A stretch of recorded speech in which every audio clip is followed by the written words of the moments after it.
Olá, eu sou Marcos Dalmoro, engenheiro de produto, e esse é o treinamento do controlador Edge Essential. A gente vai começar com a instalação física do produto. Então, vocês vão iniciar com a fixação do produto na parede, com os fixadores enviados junto com a caixa do produto. Inicialmente, a gente vai começar com as conexões. A abertura da caixa, vocês vão conseguir localizar os conectores dispostos na parte interna do controlador. Na direita, a gente vai ter as saídas, os relés de saídas, e na esquerda, a gente vai ter as entradas. Especificamente, cada saída possui um borne para conexão, e essa conexão pode vir de diversas fontes, normalmente do painel elétrico. Remova, efetue a conexão e volte à conexão física no local indicado. Cada relé tem sua atribuição e sua função, que posteriormente a gente vai revisar nesse treinamento. Na parte dos sensores, a gente tem as saídas para módulos adicionais, saídas 0 a 10, entradas diversas para sensores, entradas para bateria e saída de 12 volts para outros acessórios. Cada sensor tem sua conexão específica. Em seguida, a gente vai fazer as conexões de cada sensor em cada entrada específica como exemplo para a aplicação local. Para as conexões de saídas, será necessário conexão com o painel elétrico do comum de cada relé. Cada relé dispõe de duas conexões, um comum e um contato normalmente aberto. Cada contato comum deve ser jampeado em sequência com a fase de comando do painel elétrico, ou mesmo cada tensão de controle a ser adicionada. Cada relé será programado posteriormente. Durante a conexão das entradas, certifique-se de que o sensor está ligado corretamente e a sequência de fiação esteja corretamente alocada em cada conector. Iniciaremos então com o sensor de temperatura. O sensor de temperatura ele possui dois cabos de conexão, não importa a sequência de coloração, mas a conexão com cada sensor deve respeitar a conexão de entrada e comum de cada conexão do painel. Vamos fazer a conexão do sensor de temperatura na entrada número 1. Aqui na esquerda vai ter a indicação de cada entrada e cada comum das 16 entradas disponíveis. Não há restrições de entradas e respectivas funcionalidades, então cada sensor pode ser conectado a uma entrada respectiva fisicamente e depois programada na sequência do controlador. Remova o conector desejado e efetue as conexões, sempre certificando cada conexão e aperto dos dispositivos. A exemplo, eu conectei o sensor de temperatura, a ordem dos fios não importa, eu conectei na entrada 1 do controlador. Então, basicamente, eu tenho que retornar ele à posição e pressionar ele aqui, garantindo que tem a conexão desejada. E assim, fisicamente, o sensor de temperatura já está instalado. Partimos então para o sensor de umidade. O sensor de umidade é composto por duas peças, essencialmente um conector com cabo e o sensor, que posteriormente pode ser conectado ao conector.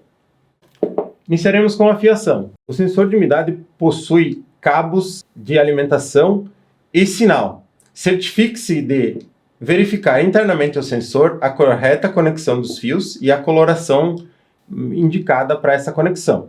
Em caso de emendas, certifique-se de sequenciamento de cores para chegar aqui no controlador e não ter surpresas na hora de conectar. A alimentação do sensor é basicamente 12 volts, então localize os conectores VCC e GND respectivo da entrada que você vai precisar conectar. No nosso caso, as conexões de VCC estão disponíveis no primeiro conector e no último conector. Então, aqui saem 12 volts para a conexão. No nosso caso, o fio vermelho é o fio inicialmente responsável por essa alimentação do controlador. A gente vai conectar aqui. Localize agora a entrada número 2. Eu até vou remover aqui para ficar mais fácil de verificar. Localize a entrada número 2 e o respectivo GND dessa entrada. E agora resta o fio de sinal que vai entrar na entrada número 2, que é especificamente o conector ao centro. Certifique-se de dar o aperto correto nas conexões e assim a gente tem o controlador já com o sensor de umidade conectado. Verifique novamente as conexões, certifique-se que as emendas estão bem apertadas e protegidas e depois efetue a conexão do sensor ao conector. Voltamos aqui com o sensor de temperatura. Agora partiremos para o sensor de pressão estática. No sensor de pressão estática, ele possui as conexões internas. Você deve verificar as conexões, verifique o manual do sensor, conecte as mangueiras de entrada e pressão negativa e referência de acordo com as indicações do manual.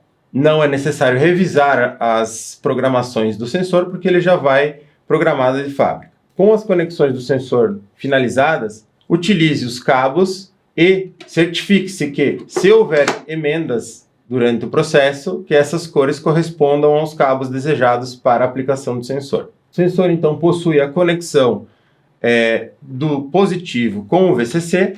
Vou localizar aqui um VCC disponível na placa, pode ser o segundo pino aqui, ou pode-se utilizar o conector aqui abaixo, se caso ficar muitos cabos na mesma posição. E para a entrada do sensor, a gente vai utilizar a entrada número 3. Localizamos a entrada 3 na régua de Bornes e conectamos o sensor para seguir com a configuração do produto. E assim, o sensor de pressão estática já está instalado e depois a gente vai configurar no programa do controlador.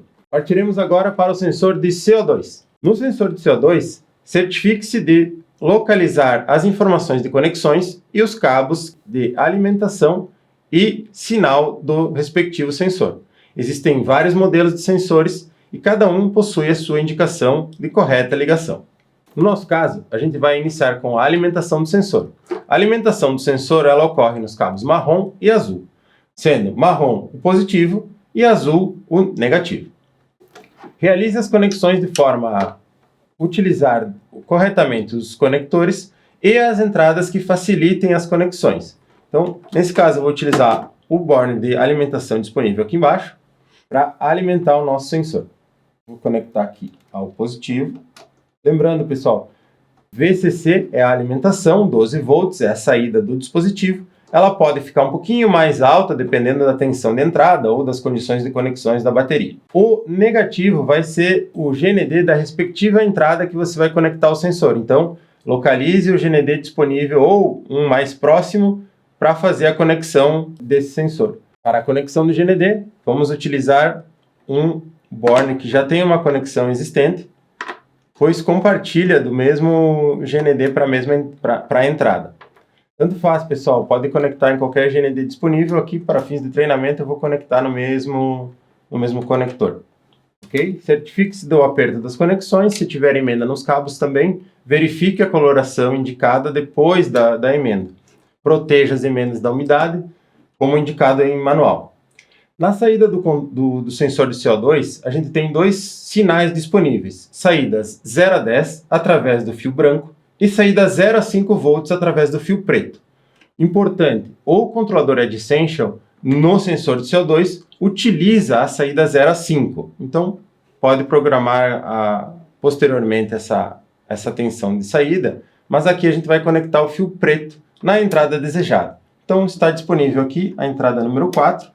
Eu vou conectar aqui o fio preto diretamente à entrada desse dispositivo.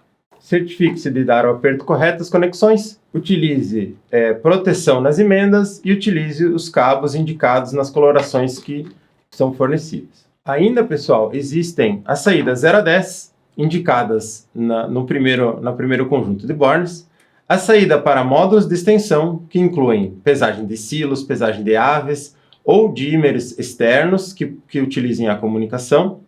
Conecte a bateria nos bornes positivo e negativo, como indicado na placa.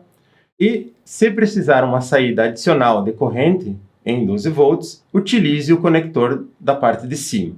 Esse conector utiliza as funções do controlador para disponibilizar a saída de 12 volts para os dispositivos externos. Ainda nas conexões, a gente tem disponível uma saída de alarme. Essa saída de alarme ela dispõe de contatos comum, normalmente fechado e normalmente aberto. De acordo com a lógica do alarme do painel, certifique-se de conectar corretamente os bornes e o sinal do relé de alarme vai estar disponível na programação do controlador para as funções que necessitam de alarme. Então, assim, a gente fecha as conexões do dispositivo nesse momento.